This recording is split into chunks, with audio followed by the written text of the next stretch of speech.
వస్తాము అనుకుంటున్నామంటే అప్పుడు రాండి అని చెప్తున్నారు. స్వామివారి దగ్గర వీర గురుదేవుల దగ్గర మామూలుగా కారు డ్రైవర్గా కొంతకాలంగా ఉన్నారు స్వామీజీ. ఇప్పుడు ఆశ్రమానికి డ్రైవర్ అయ్యి ఈ యొక్క ఆశ్రమాన్ని అంతా కూడా నడుపుతున్నారు. అది ఎవరు డ్రైవింగ్ చేసినా సక్రమంగా క్షేమంగా జరిగితే చాలు. కానీ ఈ విధమైనటువంటి అవినీతి ముందున్న పీఠాధిపతులు ఎవరికి కూడా రాలేదు. ఎందుకు పదే పదే ఈ వీరి యొక్క పైన వస్తూ ఉంది అనేటువంటి విషయాన్ని ఈ యొక్క సమాజం ముందు ఖచ్చితంగా ప్రభుత్వం ముందు పెట్టాలని కోరుతా ఉన్నాం. అది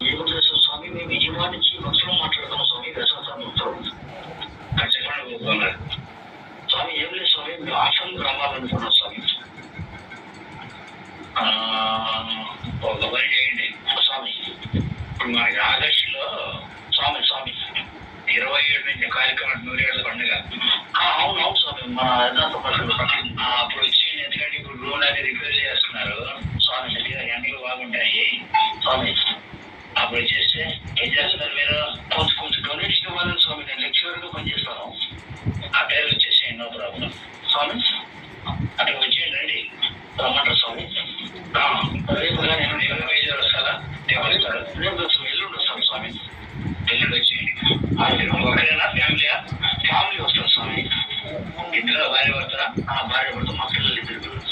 ఈ ఒక్క మాటతోనే మీరు వారితో పరిచయం లేకున్నా కూడా వారి మనస్సు ఏ విధంగా అంతర్గతంగా ఉందనేది ఈ విధంగా ఒకసారి జూమ్ చేసి ఇక్కడ 8వ పేజీలో ఉన్నటువంటి ఈ యొక్క విషయాన్ని అంతా కూడా మీరు ఖచ్చితంగా సమాజం ముందు పెట్టవలసిందిగా మరీ కోరుతా ఉన్నాం.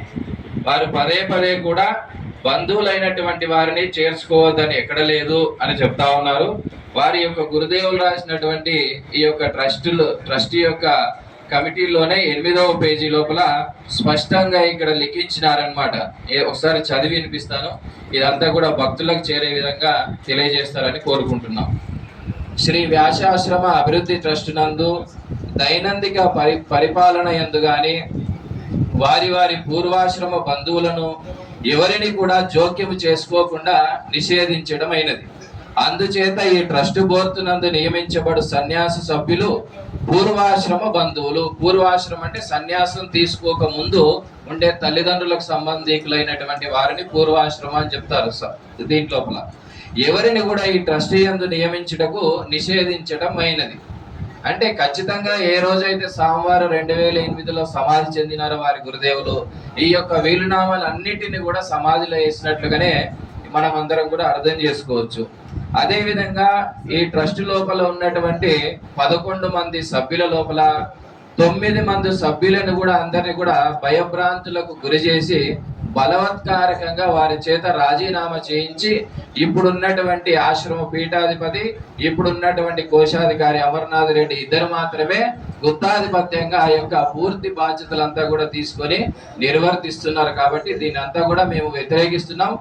ఆ కమిటీలో ఉన్నటువంటి ప్రత్యక్ష సాక్ష్యం మనకి ఇక్కడ ఉన్నటువంటి అక్కడి నుంచి 3వ స్వామి పరమాత్మానందగిరి స్వామి వారు. ఇక్కడ సిగ్నేచర్ చేసినటువంటి వాళ్ళలో 10వ నెంబర్ వారిదే ఉంది. 11 మంది సభ్యులు ఉంటే 10వ నెంబరు వారిదే ఉందన్నమాట సంతకం.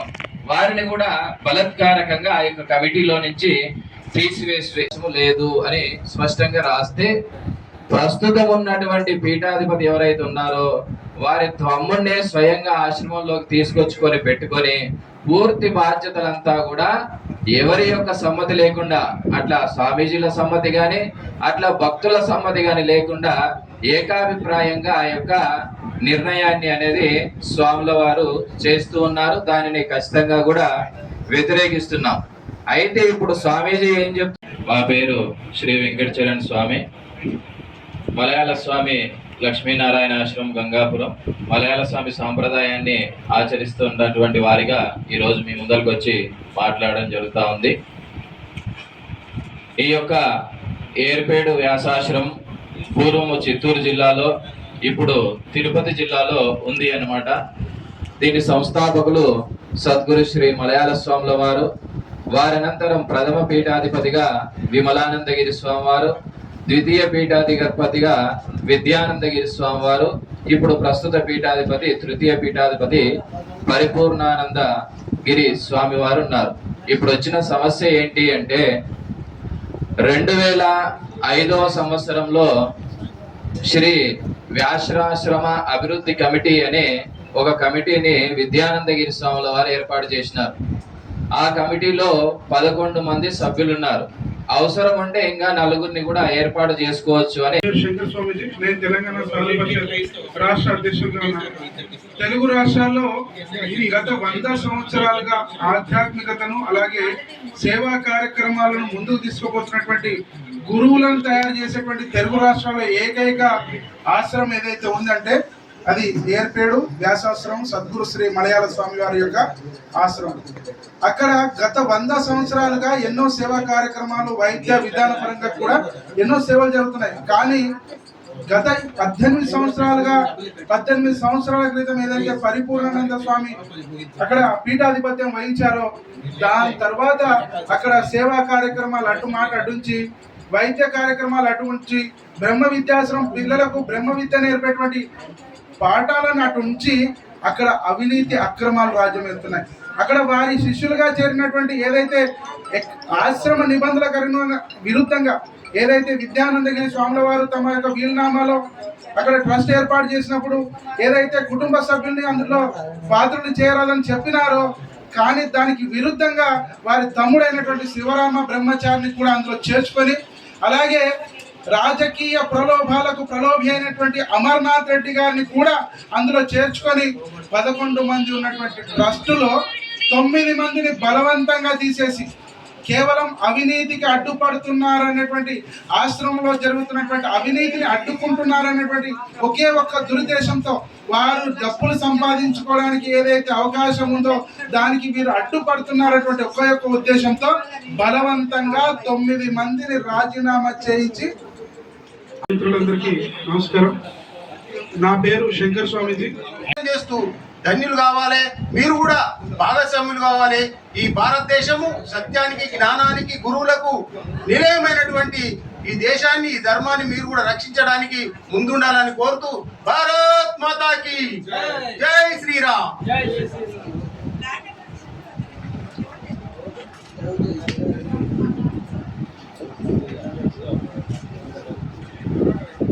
శ్రీ గంగాపురం ఆశ్రమ యొక్క శ్రీ వెంకటచరణ స్వామీజీ కూడా మాట్లాడాల్సిందిగా కోరుచు. వైలూరు యోగీష్ ప్రభు ఛత్రపతి శివాజీ పీఠం అన్నమాట. కేపీహెచ్బి కాలనీలో ఉంటాను. నా జీవితంలో మార్పు, ఇంతకుముందు ఒక ఆటో సమ్మేళనం జరిగింది. నా జీవితంలో కూడా ఆటో నడుపుదామనుకున్నాను. ఒక ఆటో నడిపే వ్యక్తిని ఈరోజు ఒక సాధువుగా మార్చిందంటే మనిషికి 2 కళ్ళు ఇంపార్టెంట్. అలాగే ఆంధ్రప్రదేశ్లో 2 ఆశ్రమాలు నడిచేది. ఒకటి సుఖబ్రహ్మ ఆశ్రమం, ఒకటి ఏర్పేడ ఆశ్రమం అన్నమాట. అలాంటి ఆశ్రమంలో సాధువులు పెడుతున్న ఆ మహాత్ములు పెడుతున్న అన్నం తిన్నాను కాబట్టి వాళ్ళకు ఉన్న బుద్ధే నాకు వచ్చింది అన్నమాట. 10 మందికి ఉపయోగపడాలని ఒక బుద్ధి వచ్చింది అంటే అది నా జీవితంలో మార్పు కారణం శ్రీ శ్రీ శ్రీ విద్యాప్రకాశానంద గారు. వారు టీవీలో చెప్తున్న భగవద్గీతని విని విని విని నా జీవితంలో మార్పు స్టార్ట్ అయిందనమాట. కాబట్టి ఆ ఆశ్రమంలో జరుగుతున్న అమర్నాథ్ రెడ్డి గారు ఏదైతే అన్యాయం చేస్తున్నారో దాన్ని తీవ్రంగా ఛత్రపతి శివాజీ పీఠం ఖండిస్తుంది. అయ్యా స్వామి, మీ ద్వారా వారు చెప్పినట్లుగా యావత్ ప్రపంచమంతా ఈ విషయం వెళ్ళగలుగుతుంది అనమాట. కాబట్టి మాది హృదయపూర్వక విన్నపం మీకు, ఈ విషయాన్ని ఆ ప్రభుత్వం వరకు తీసుకెళ్లాలి. శ్రీమాన్ చంద్రబాబు నాయుడు గారు, అలాగే శ్రీమాన్ పవన్ కళ్యాణ్ గారు, అలాగే తెలంగాణ ముఖ్యమంత్రి రేవంత్ రెడ్డి గారు, మీరు కూడా హిందువులే కాబట్టి ఈ ఆశ్రమంలో జరుగుతున్న అన్యాయం పట్ల కొంచెం స్పెషల్ ఇన్వెస్టిగేషన్ టీం వేసి అది ఎంక్వైరీ చేసి ఏదైతే అన్యాయం జరుగుతుందో అలాంటి వాళ్ళని ఈ ఆశ్రమం నుంచి తరిమి కొట్టాలని ఈ సభాముఖంగా చెప్తూ యావత్ ప్రింట్ మీడియా కానీ ఎలక్ట్రానిక్ మీడియా మీ అందరికి కూడా ధన్యవాదాలు చెప్తున్నాను. జై శ్రీరామ్.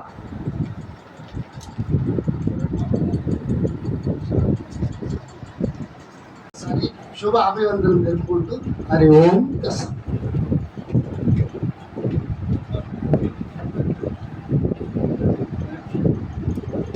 స్వస్తి. దాన్ని ముఖ్యంగా అది మార్చాలంటే మరి స్పెషల్గా చిటి ఏర్పాటు చేస్తే చాలా మంచిది. సిటీ స్క్వేర్ అంటారు, స్క్వాడ్ పెట్టాలి, మొత్తం అంతా కూడా ఎంక్వైరీ పెట్టాలి దానిపైన. ఆస్తులు ఎన్ని ఉన్నవి, ఎన్ని కోట్ల ఆస్తులు ఉన్నాయి, ఏం చేస్తున్నారు. శత జయంతి సందర్భంగా పెట్టుకొని ఇంకొక ముఖ్య విషయం ఏంటంటే వాళ్ళు ప్రపంచాన్ని మోసం చేసినారు. 100 మంది స్వామీజీల పేర్లు, సుమారు 300 మంది పేర్లు వేసి వాళ్ళ ఫోటోలు వేసి వాళ్ళకి ఆహ్వానం లేకుండానే ఏమి లేకుండానే యథార్థ భారతులు ఇంతమంది మహాత్ములు వస్తున్నారని చెప్పి ప్రజలను మోసగించేదానికి పేర్లు వేసి కొన్ని లక్షలు సంపాదించుకున్నారు. చివరికి వచ్చేసరికి ఏమి లేదు, కార్యక్రమం చేయడం లేదు, గ్యాస్ ప్రాబ్లం ఉంది కాబట్టి మానేస్తున్నాం అని చెప్పేసినారు. 15 రోజులు 20 రోజుల ముందర దాన్ని పోస్ట్ పోన్ చేశారనమాట. అది ఎంతో మంది 1000 మంది రిజర్వేషన్లు చేసుకున్నారు. పీఠాధిపతులు, మండలేశ్వరు, ఆల్ ఇండియాలో ఉండేవాళ్ళు మొత్తం అంతా కూడా.